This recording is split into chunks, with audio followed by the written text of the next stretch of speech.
Harry Potter और पारस पत्थर अध्याय 1। वह लड़का जो जिंदा बच गया। प्रिवेट ड्राइव के मकान नंबर 4 में रहने वाले मिस्टर और मिसेस डजली गर्व से कहते थे कि हम पूरी तरह सामान्य लोग हैं। कोई सोच भी नहीं सकता था कि यह लोग किसी रहस्यमयी या अजीब चीज़ में उलझ सकते थे, क्योंकि वह इस तरह की बेतुकी बातों से दूर रहते थे। मिस्टर डजली ग्रीनसिंग नाम की कंपनी में डायरेक्टर थे, जो ड्रिल बनाती थी। मिस्टर डजली मोटे तगड़े थे और उनकी गर्दन तो जैसे थी ही नहीं, हालांकि उनकी मूछें बहुत बड़ी थी। मिसेस डजली सुनहरे बालों वाली एक दुबली महिला थी और उनकी गर्दन सामान्य से लगभग दुगनी लंबी थी। यह लंबी गर्दन उनके बहुत काम आती थी, क्योंकि वह बगीचे की मुंडेर के पार तांग-झांग करने में और पड़ोसियों की जासूसी करने में अपना बहुत सा समय बिताती थी। उनका एक छोटा सा बेटा भी था, जिसका नाम था डडली, और मिस्टर एंड मिसेस डजली का मानना था कि दुनिया में उससे अच्छा बच्चा हो ही नहीं सकता। उनके पास वह सब कुछ था जो वह चाहते थे, पर उनकी ज़िंदगी में एक रहस्य भी था, और उन्हें सबसे ज़्यादा इसी बात का डर लगता था कि कहीं वह रहस्य किसी को पता न चल जाए। वे सोच भी नहीं सकते थे कि अगर किसी को पॉटर परिवार के बारे में पता चल गया तो उनका क्या होगा। मिसिस पॉटर मिसेस डजली की बहन थी, परंतु वे कई सालों से एक दूसरे से मिली नहीं थी। सच तो ये था कि मिसेस डजली सबको यही बताती थी कि उनकी कोई बहन ही नहीं थी, क्योंकि उनकी बहन और उनका निकम्मा पति उन लोगों से उतने ही अलग थे जितना अलग होना संभव था। यह सोचकर ही डजली पति पत्नी के होश उड़ जाते थे कि अगर पॉटर पति पत्नी उनकी गली में आ गए तो उनके पड़ोसी क्या कहेंगे। वे जानते थे कि उनका एक छोटा सा बेटा भी था, पर उन्होंने उसे कभी नहीं देखा था। यह बच्चा भी एक बड़ा कारण था जिस वजह से पॉटर पति पत्नी से दूर रहते थे। वह नहीं चाहते थे कि डडली इस तरह के बच्चे से मिले जुले। जब मिस्टर और मिसेस डजली उस बोझिल मंगलवार को सोकर उठे जहाँ से हमारी कहानी शुरू होती है, तो बादलों में से भरे आसमान को देखकर कोई भी नहीं यह सोच सकता था कि पूरे देश में अजीबोगरीब और रहस्यमयी घटनाएं जल्दी से होने वाली हैं। मिस्टर डजली ने ऑफिस जाने के लिए गुनगुनाते हुए अपनी सबसे बोरिंग टाई निकाली और मिसेस डजली चहकते हुए इधर उधर की बातें करती रही। इसके साथ ही वह हल्ला मचा रहे डडली को ऊंची कुर्सी पर बिठाने के लिए उसके साथ कुश्ती भी लड़ती जा रही थी। उनमें से किसी को भी यह नहीं दिखा कि एक बड़ा सा भूरा उल्लू उनकी खिड़की के पास से पंख फड़फड़ाते हुए गुजर गया। 8:30 बजे मिस्टर डजली ने अपने ब्रीफकेस उठाया, पत्नी का गाल थपथपाया और डडली को चूमने की कोशिश की, परंतु वे ऐसा नहीं कर पाए, क्योंकि डडली उस समय झुंझला रहा था और अपना नाश्ता दीवार पर फेंक रहा था। शैतान कहीं का, मिस्टर डजली ने घर से निकलते समय हंसकर लाड से कहा। वे अपनी कार में बैठे और 4 नंबर के पोर्च से बाहर आ गए। सड़क के मोड़ पर डजली को पहली अजीब चीज़ दिखी, एक बिल्ली जो नक्शा पढ़ रही थी। एक पल को तो डजली को यह समझ ही नहीं पाए कि उन्होंने क्या देखा था। फिर उन्होंने सिर झटका और दोबारा देखा। एक भूरी बिल्ली प्रिवेट ड्राइव के मोड़ पर थी, परंतु नक्शा कहीं नहीं दिखा। उनके दिमाग में भी कैसे अजीब विचार आते हैं। हो सकता है रोशनी की वजह से उनकी आंखों को धोखा हुआ हो। मिस्टर डजली ने आंखें झपकाई और बिल्ली को घूरा। बिल्ली ने भी पलटकर उन्हें घूरा। जब मिस्टर डजली मोड़ पर मुड़े और सड़क पर आगे बढ़े तो उन्होंने कार के शीशे में बिल्ली को देखा। बिल्ली अब भी उस साइन बोर्ड को पढ़ रही थी जिस पर लिखा था प्रिवेट ड्राइव। नहीं, वह साइन बोर्ड को देख रही थी। बिल्लियां ना तो नक्शे देख सकती हैं, ना ही साइन बोर्ड पढ़ सकती हैं। मिस्टर डजली ने अपने कंधे उचकाए और बिल्ली को अपने दिमाग से बाहर निकाल दिया। जब वह शहर की तरफ बढ़े तो उनके दिमाग में और कुछ भी नहीं था, ड्रिल के उस बड़े ऑर्डर के दिमाग सिवाय जो उन्हें उस दिन मिलने की उम्मीद थी। परंतु शहर के करीब पहुंचते पहुंचते उन्होंने कुछ ऐसा देखा जिसने उनके दिमाग से ड्रिल का विचार बाहर निकाल दिया। हर सुबह की तरह जब वह ट्रैफिक जाम में फंसे तो उनका ध्यान उस तरफ गया कि आज बहुत से लोग अजीब कपड़े पहनकर घूम रहे थे। चोगे पहने लोग हर तरफ दिख रहे थे। मिस्टर डजली अजीब कपड़े पहनने वाले लोगों को पसंद नहीं करते थे। आजकल के जवान लड़के लड़कियां भी कैसे ऊट-पटांग कपड़े पहनते हैं। उन्होंने सोचा, यह कोई बेवकूफ़ी भरा नया फैशन होगा। उन्होंने अपनी उंगलियों से स्टीयरिंग व्हील पर तबला बजाया और तभी उनकी निगाह उस में खड़े कुछ अजीब लोगों के झुंड पर पड़ी। वह लोग रोमांचित होकर आपस में कानाफूसी कर रहे थे। मिस्टर डजली आग बबूला हो गए जब उन्होंने देखा कि उनमें से दो तो बिल्कुल जवान नहीं थे। अरे, उस आदमी की उम्र तो मुझसे भी ज़्यादा होगी और उसे शर्म नहीं आती कि वह गहरा हरा चोगा पहने हैं। उसकी यह मजाल। परंतु तभी मिस्टर डजली ने सोचा कि शायद इसका संबंध किसी मूर्खतापूर्ण काम से हो सकता है यह लोग किसी चीज़ के लिए चंदा इकट्ठा कर रहे हों। हाँ, यही होगा। ट्रैफिक फिर से चालू हो गया और कुछ मिनट बाद मिस्टर डजली कंपनी की कार पार्किंग में पहुंच गए और उनका दिमाग एक बार फिर ड्रिल में उलझ गया। मिस्टर डजली 9वीं मंजिल पर अपने ऑफिस में हमेशा खिड़की की तरफ पीठ कर कर बैठते थे। अगर ऐसा नहीं होता तो उस सुबह उन्हें ड्रिल पर अपना ध्यान लगाने रखने में कठिनाई होती। वह भरी दोपहर में तेजी से उड़ते हुए उल्लुओं को नहीं देख पाए, परंतु नीचे सड़क पर खड़े लोग उन उल्लुओं को देखकर हैरान हो रहे थे। जब एक के बाद एक उल्लू तेजी से उड़कर गए तो लोग उंगली से इशारा कर करके मुंह फाड़े उन्हें देखते रहे। उनमें से ज़्यादातर लोगों ने तो रात में भी कभी उल्लू नहीं देखा था। बहरहाल मिस्टर डजली की सुबह पूरी तरह सामान्य गुजरी, जिसमें उल्लुओं का नामो निशान नहीं था। उन्होंने 5 लोगों को डांटा, कई ज़रूरी टेलीफोन किए और वह फ़ोन पर भी चीखते चिल्लाते रहे। लंच के समय तक वह बहुत अच्छे मूड में थे। लंच में उन्होंने सोचा कि पैर सीधे कर लें और सड़क के पार सामने वाली बेकरी से अपने लिए स्वीट ब्रेड ले आएं। चोगा पहने लोगों के बारे में वह पूरी तरह भूल चुके थे, परंतु बेकरी के पास वह एक बार फिर उनके पास से गुजरे। उनके पास से गुजरते समय मिस्टर डजली ने उन्हें गुस्से से घूरा। ना जाने क्यों उन्हें देखकर वह थोड़े परेशान से हो गए। ये लोग भी रोमांचित होकर कानाफूसी कर रहे थे और उनके हाथ में चंदा मांगने वाला डिब्बा भी नहीं दिख रहा था। वापस लौटते समय मिस्टर डजली की थैली में एक बड़ी स्वीट ब्रेड थी और जब वह एक बार फिर उन लोगों के पास आए तो उन्हें उनकी बातचीत के कुछ शब्द सुनाई दिए। पॉटर परिवार, हाँ सही है, मैंने यही सुना। हाँ, उनका बेटा हैरी। मिस्टर डजली के पैरों को जैसे लकवा मार गया। डर के मारे उनके होश उड़ गए। उन्होंने कानाफूसी करने वालों की तरफ देखा जैसे उनसे कुछ पूछना चाहते हों, परंतु फिर उन्होंने इसी में अपनी भलाई समझी कि ऐसा ना किया जाए। उन्होंने सड़क के पार दौड़ लगा दी, धड़धड़ाते हुए अपने ऑफिस में घुसे। अपनी सेक्रेटरी को फटकारा कि वह उन्हें डिस्टर्ब ना करे। झपट कर फ़ोन उठाया और घर का नंबर लगभग पूरा डायल कर ही लिया था कि तभी उन्होंने अपना इरादा बदल दिया। उन्होंने उसे कभी देखा नहीं था। उसका नाम हॉरवे या फिर हॉलॉर्ड भी हो सकता था। मिसेस डजली को चिंता में डालने का क्या फ़ायदा। अपनी बहन का नाम सुनते ही वह हमेशा बहुत परेशान हो जाती थी और इसमें मिसेस डजली की भी कोई गलती नहीं थी। अगर उनकी अपनी बहन इस तरह की होती, परंतु फिर भी चोगा पहने लोग। उस दोपहर ड्रिल पर ध्यान लगाए रखने में उन्हें बहुत कठिनाई हुई और जब वह 5 बजे ऑफिस की बिल्डिंग के बाहर निकले तो इतने परेशान थे कि गेट से निकलते ही एक आदमी से टकरा गए। सॉरी, वे हड़बड़ाकर बोले, क्योंकि उनकी टक्कर से एक ठिगना बूढ़ा आदमी लड़खड़ा कर लगभग गिर गया था।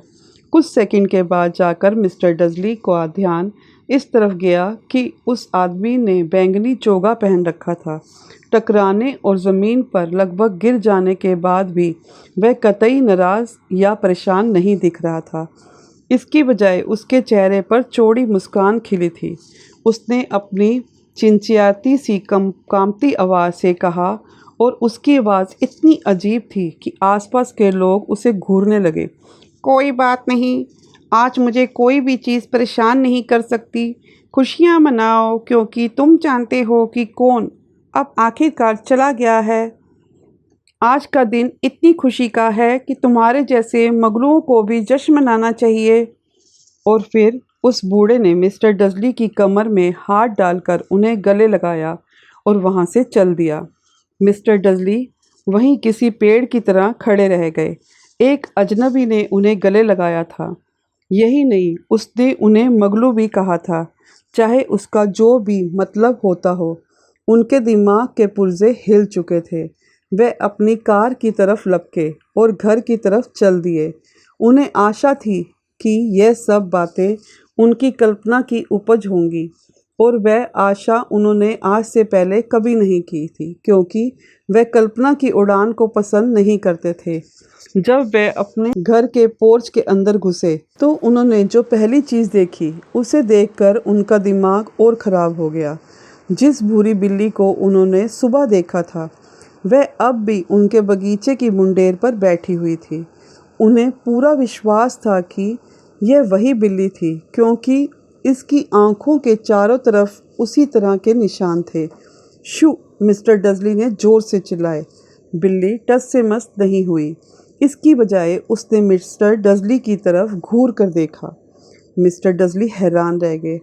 क्या ये आम बिल्लियों जैसा व्यवहार था? अपने आप को संभालने की कोशिश करते हुए वह घर के अंदर घुसे। अब भी उनका यह पक्का इरादा था कि वह अपनी पत्नी को कुछ भी नहीं बताएंगे।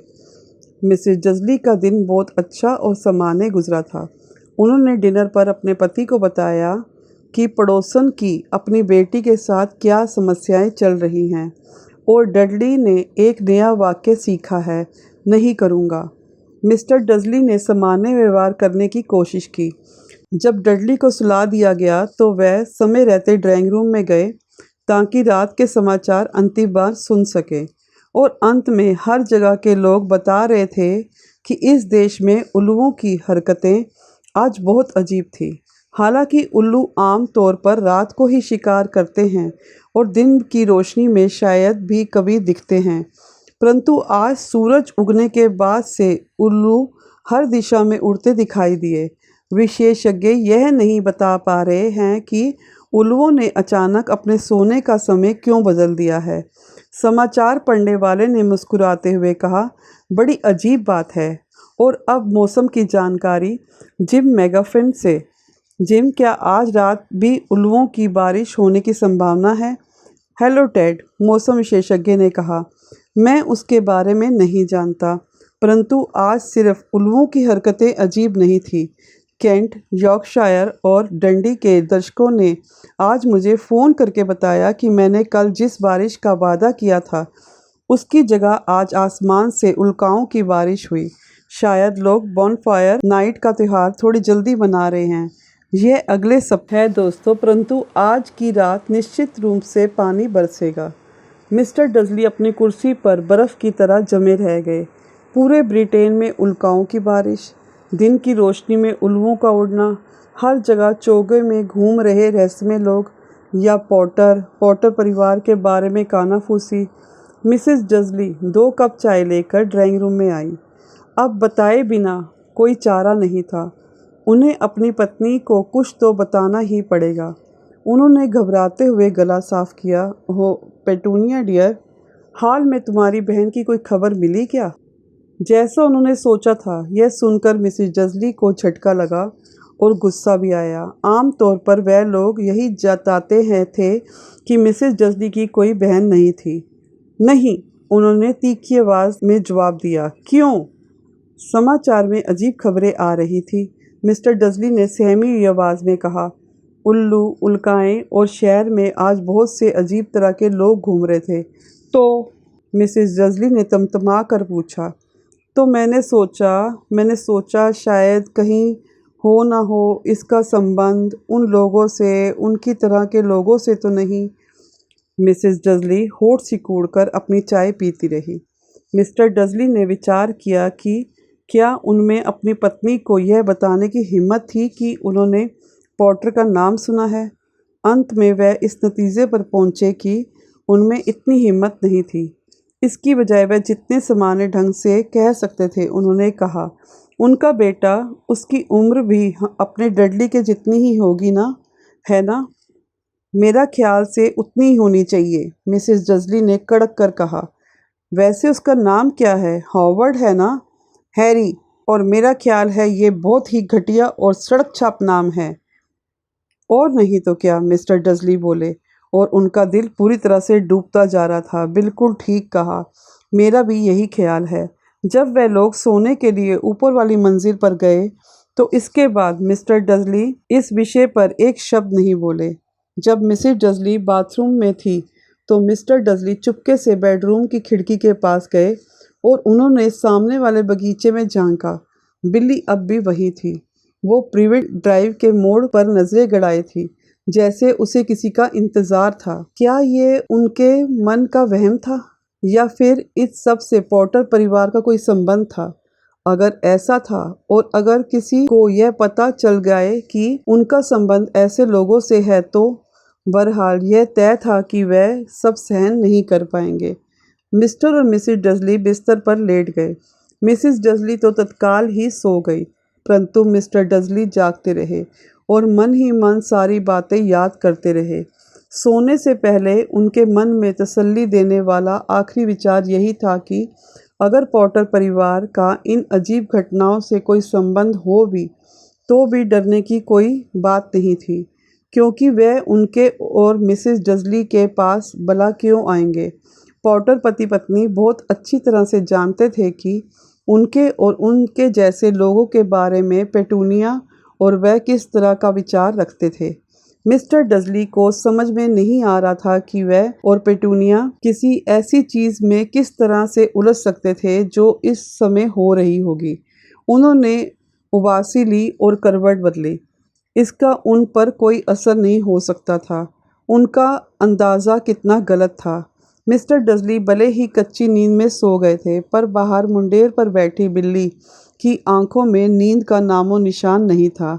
वह अब भी किसी मूर्ति की तरह स्थिर बैठी थी और पलक झपकाए बिना प्रिवेट ड्राइव की दूर वाले मोड़ पर नजरें गड़ाई थी।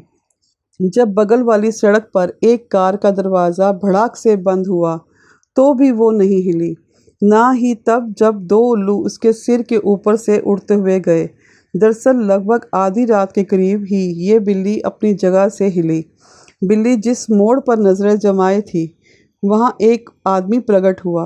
वह इतना अचानक और चुपचाप आया था कि देखने वाले को लग सकता था कि जैसे वह ज़मीन के भीतर से निकला हो। बिल्ली की पूंछ फड़की और उसकी आंखें सिकुड़ गई। इस तरह का आदमी प्रिवेट ड्राइव में पहले कभी नहीं दिखा था। वह लंबा, दुबला और बहुत बूढ़ा था।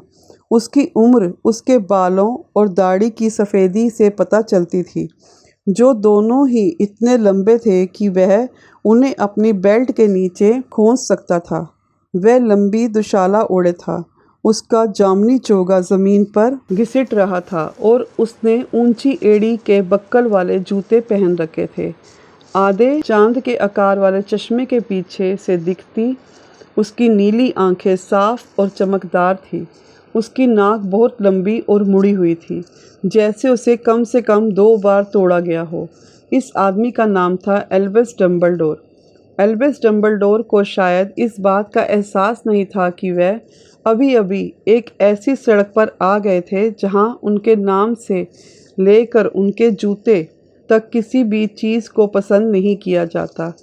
वह अपने चोगे में हाथ डालकर टटोल रहे थे जैसे कुछ ढूंढ रहे हों, परंतु उन्हें इस बात का एहसास हो गया था कि कोई उन्हें देख रहा था, क्योंकि उन्होंने अचानक बिल्ली की तरफ देखा जो सड़क के दूसरे छोर पर अब भी उन्हें घूर रही थी। ना जाने क्यों बिल्ली को देखकर उन्हें खुशी हुई। वह हंसे और धीरे से बोले, मुझे मालूम होना चाहिए था। वह जिस चीज़ की तलाश कर रहे थे वह उन्हें अंदर वाली जेब से मिल गई। वह चांदी के सिगरेट लाइटर की तरह दिख रहा था। उन्होंने उसे खोला और हवा में लहराते हुए क्लिक किया। सबसे पास वाला सड़क का लैंप तड़ से बंद हो गया। उन्होंने एक बार फिर से क्लिक किया। अगला लैंप भी बुझ गया। उन्होंने अपने बत्ती बुझाने वाले यंत्र को बार बार क्लिक किया और कुछ समय बाद पूरी सड़क पर सिर्फ 2 छोटी रोशनियां ही बची थी। दूर बैठी बिल्ली की आंखें, जो उन्हें देख रही थी। अगर कोई इस वक्त अपनी खिड़की से बाहर झांकता, चाहे चमकदार आंखों वाली मिसेस डजली ही क्यों ना होती, तो भी वो यह नहीं देख सकता था कि नीचे फुटपाथ पर क्या हो रहा था। डंबलडोर ने बत्ती बुझाने वाले यंत्र को वापस अपने चोगे में रख लिया और सड़क पर मकान नंबर 4 की तरफ बढ़े, जहां वह बिल्ली की बगल में मुंडेर पर बैठ गए। उन्होंने बिल्ली की तरफ नहीं देखा, परंतु एक पल के बाद उन्होंने बिल्ली से कहा, प्रोफेसर मैगोनिगल, आप क्या कर रही हैं? वह बिल्ली की तरफ देखकर मुस्कुराए, परंतु बिल्ली गायब हो चुकी थी। बिल्ली की बजाय एक गंभीर सी दिखने वाली महिला की तरफ देखकर मुस्कुरा रहे थे, जो उसी तरफ का चकोर चश्मा पहने थी जिस तरह के निशान बिल्ली की आंखों के चारों तरफ थे। वह भी एक चोगा पहने थी जो गहरे हरे रंग का था। उसके काले बाल जूड़े में कसकर बंधे थे। साफ नज़र आ रहा था कि वह परेशान थी। आप कैसे समझे थे कि वो बिल्ली मैं ही थी? उन्होंने पूछा। माय डियर प्रोफेसर, मैंने आज तक किसी बिल्ली को इतना तनकर बैठे नहीं देखा। अगर आपको दिन भर ईंट की मुंडेर पर बैठना पड़ता तो आप भी ऐसे ही तनकर बैठते, प्रोफेसर मैगोनिगल ने कहा। दिन भर, जबकि आप भी जश्न मना सकती थी।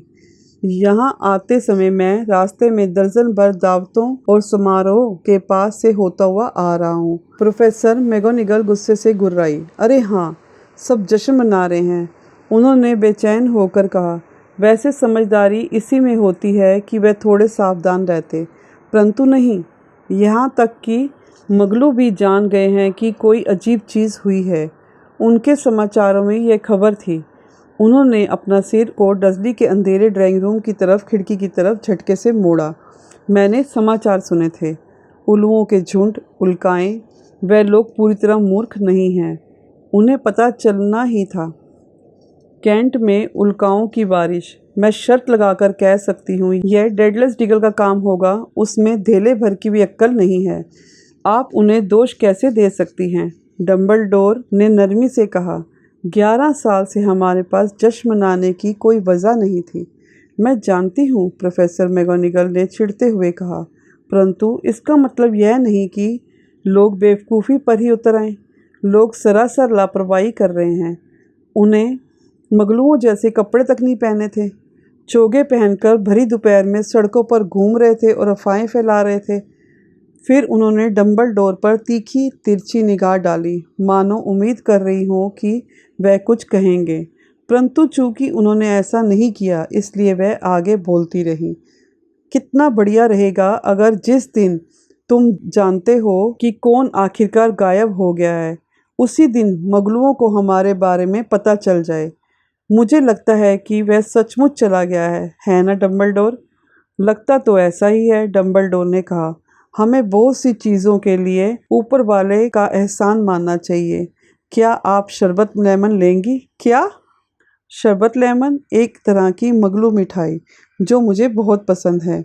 नहीं धन्यवाद, प्रोफेसर मैगोनिगल ने ठंडे स्वर में कहा, मानो कहना चाहती हूँ कि यह भी कोई वक्त है शरबत लेमन खाने का। जैसा मैंने कहा कि अगर तुम जानते हो कौन चला भी गया हो, माय डियर प्रोफेसर, कम से कम आप जैसी समझदार महिला को तो उसका नाम लेना चाहिए। यह तुम जानते हो कौन की बकवास छोड़िए। पिछले 11 साल से मैं लोगों को यह समझाने की कोशिश कर रहा हूँ कि वह उसे असली नाम से बुलाएं, वोल्डेमॉर्ट। प्रोफेसर मैगोनिगल पीछे हटी, परंतु डंबलडोर 2 शरबत लेमन निकालने में लगे थे, इसलिए वे उनकी तरफ नहीं देख रहे थे। अगर हम कहते हैं तुम जानते हो कौन, तो समझना बहुत मुश्किल हो जाता है।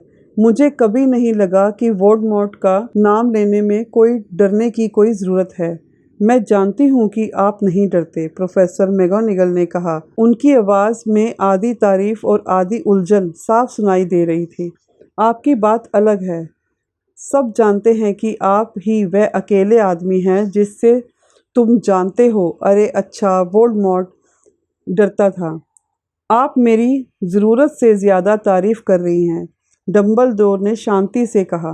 वोल्डेमॉर्ट में ऐसी शक्तियाँ हैं जो मुझ में कभी नहीं हो सकती, सिर्फ इसलिए क्योंकि आप इतने महान हैं कि आप उनका इस्तेमाल भी नहीं करना चाहते। मेरी किस्मत अच्छी है कि आज अंधेरा है। मैं तब से इतना कभी नहीं शर्माया जब मैडम पॉम्फ्री ने मेरे नए मफलर की तारीफ़ की थी। प्रोफेसर मैगोनिगल ने डंबलडोर को घूर कर देखा और कहा, उल्लुओं की तो छोड़िए, उससे भी तेज़ रफ्तार में अफवाहें चारों तरफ उड़ रही हैं। आप जानते हैं लोग क्या कह रहे हैं कि वह क्यों गायब हो गया, कि आखिर किस चीज़ ने उसे रोक दिया। ऐसा लग रहा था जैसे प्रोफेसर मैगोनिगल उस मुद्दे पर पहुंच गई थी जिस पर चर्चा करने के लिए वह सबसे ज़्यादा बेचैन थी। वह असली कारण जिसकी वजह से वह ठंडी सख्त मुडेर पर दिन भर बैठकर इंतज़ार कर रही थी, क्योंकि ना तो बिल्ली के रूप में ना ही महिला के रूप में उन्होंने डंबलडोर पर पहले इतनी पैनी निगाह डाली थी जितनी कि वह इस समय डाल रही थी। यह बात साफ थी कि चाहे लोग कुछ भी कह रहे हों, वह उनकी बात पर तब तक यकीन नहीं करने वाली जब तक कि डंबलडोर खुद ना कह दें कि यह सच है।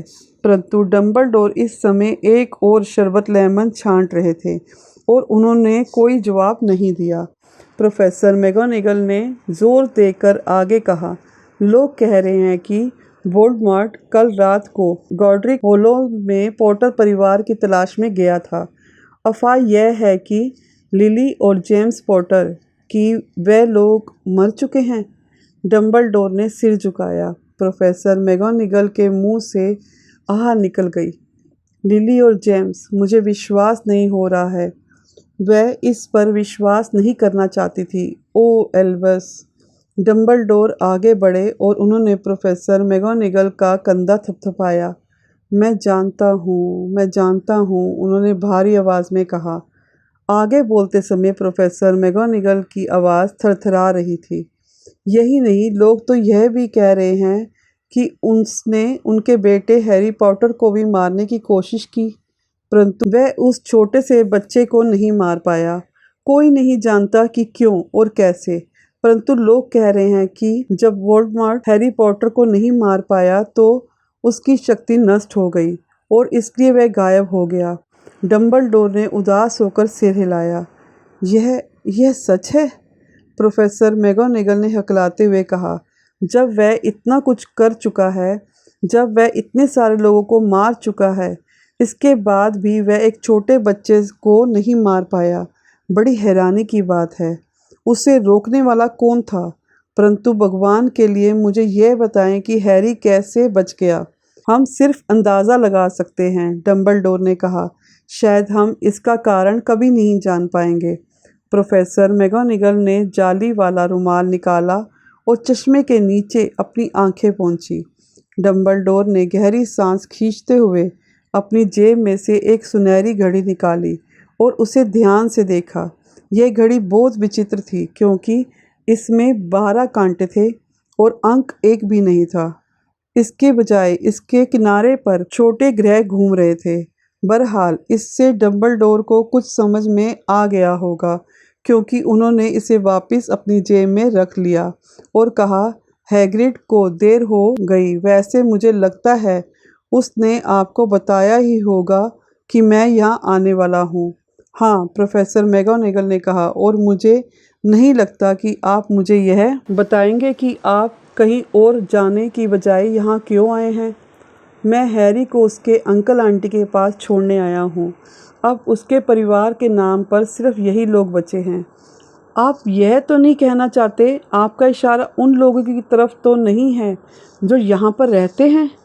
प्रोफेसर मैगोनिगल ने चीखते हुए मकान नंबर 4 की तरफ इशारा करते हुए और मुंडेर के नीचे से कूद गई।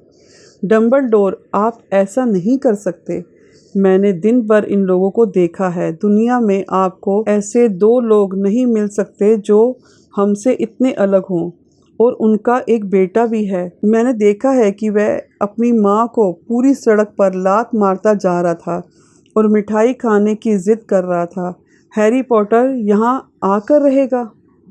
यह उसके लिए सबसे अच्छी जगह है, डम्बलडोर ने थोड़ी कड़क आवाज़ में कहा। जब वह थोड़ा बड़ा हो जाएगा तो उसके अंकल आंटी उसे सब कुछ समझा देंगे। मैंने उनके लिए एक चिट्ठी लिख दी है। चिट्ठी? प्रोफेसर मैगोनिगल ने मरी हुई आवाज़ में दोहराया और वह एक बार फिर मुंडेर पर बैठ गई। डम्बलडोर, क्या आपको सचमुच लगता है कि आप चिट्ठी में सारी बातें समझा सकते हैं? ये लोग उसे कभी नहीं समझ पाएंगे। वह मशहूर होगा, चारों तरफ उसका नाम होगा। मुझे हैरानी नहीं होगी अगर भविष्य में आज का दिन हैरी पॉटर दिवस के रूप में मनाया जाए। हैरी के बारे में किताबें लिखी जाएंगी। हमारी दुनिया के हर बच्चे की ज़ुबान पर उसका नाम होगा।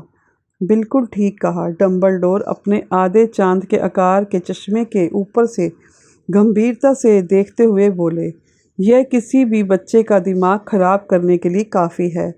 वह मशहूर हो जाएगा इससे पहले कि वह बोलना और चलना सीखे। उसे तो वह घटना भी याद नहीं होगी जिसके लिए वह मशहूर है।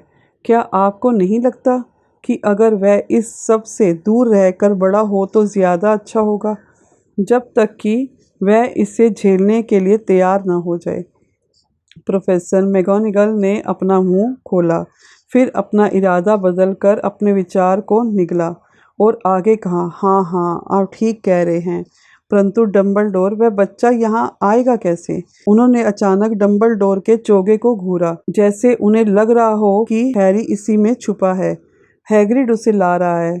क्या आपको यह ठीक लगता है कि आप हैग्रिड पर इतने महत्वपूर्ण काम के लिए भरोसा कर रहे हैं?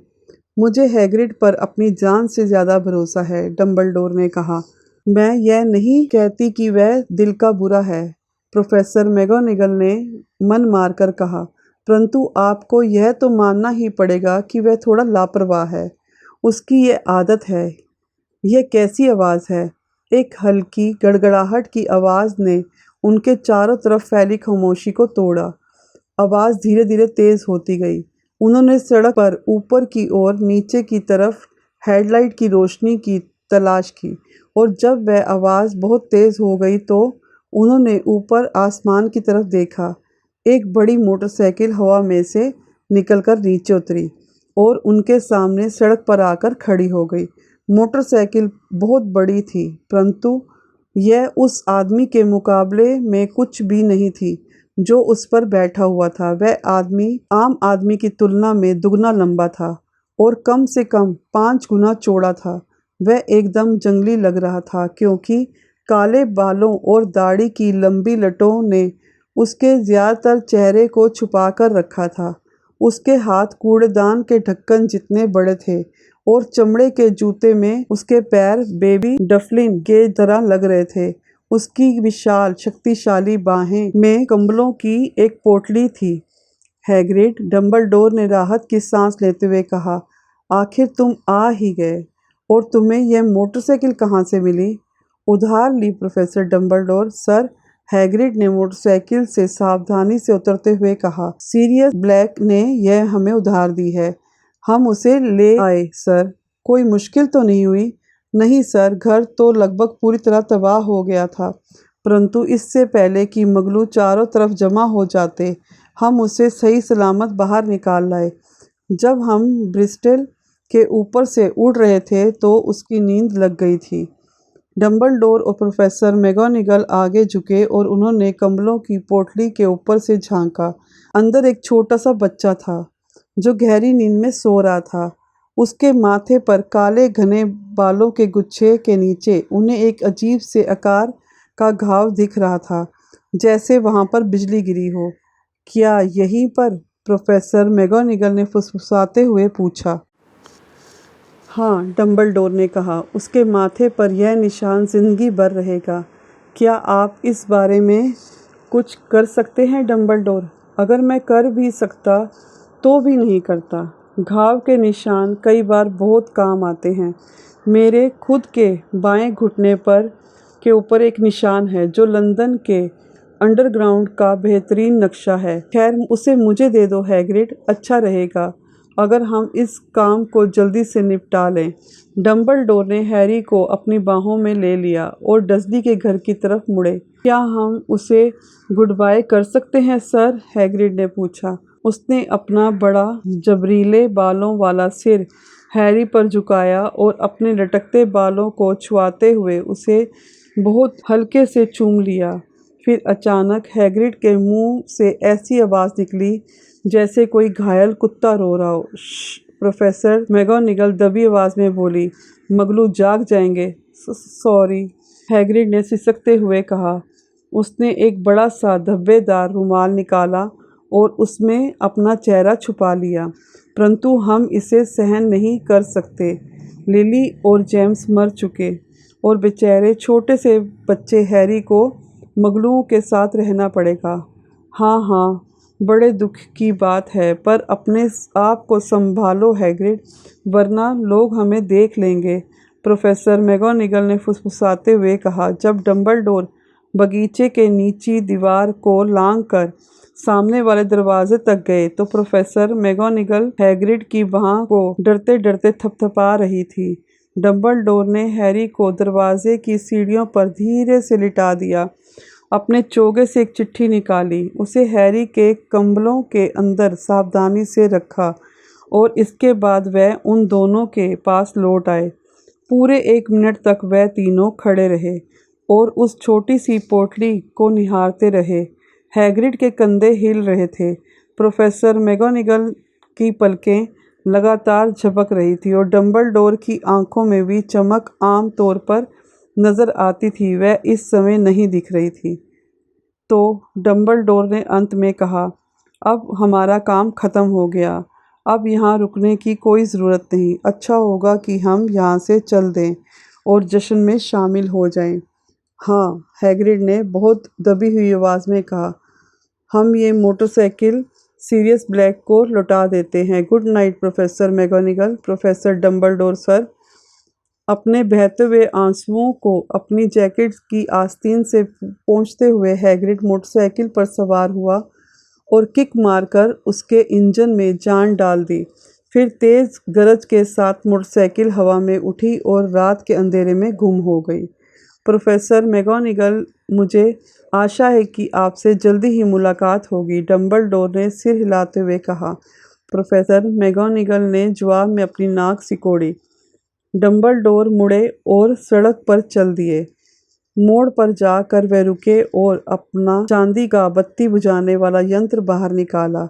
उन्होंने उसे एक बार फिर क्लिक किया तो रोशनी के 12 गोले सड़क के लैंपों की तरफ तेजी से लपके और प्रिवेट ड्राइव अचानक नारंगी रोशनी में नहा गया। डंबलडोर देख सकते थे कि सड़क के दूसरे सिरे पर एक भूरी बिल्ली चली जा रही है। उन्हें नंबर 4 की सीढ़ी पर रखे कंबलों की पोटली की झलक भर दिखाई दे रही थी। गुड लक हैरी, उन्होंने धीरे से कहा। फिर वह पलटे और चोगे को झटका देते हुए गायब हो गए। हल्की हल्की हवा प्रिवेट ड्राइव की साफ सुथरी झाड़ियों को हिला रही थी। काले आसमान के नीचे सब कुछ शांत और व्यवस्थित था। यह वह आखिरी जगह थी जहां आप आश्चर्यजनक घटनाएं होने की उम्मीद कर सकते थे। हैरी पॉटर ने सोते सोते अपने कमलों के भीतर से करवट बदली। उसने नन्हे से हाथ ने पास रखी चिट्ठी को पकड़ लिया और वह सोता रहा। वह नहीं जानता था कि वह खास था, यह भी नहीं कि वह मशहूर था, यह भी नहीं कि वह कुछ घंटे बाद मिसेस डज़ली की चीख सुनकर उठेगा जब वह दूध की बोतल बाहर रखने के लिए सामने वाला दरवाज़ा खोलेंगी। वह यह भी नहीं जानता था कि अगले कुछ सप्ताह उसका कज़िन डडली उसे नोचेगा और तंग करेगा, और वह यह तो जान ही नहीं सकता था कि इस समय पूरे देश में छुप छुपा कर मिल रहे लोग अपने गिलास उठाकर दबी आवाज़ में कह रहे थे, हैरी पॉटर के नाम, वह लड़का जो जिंदा बच गया।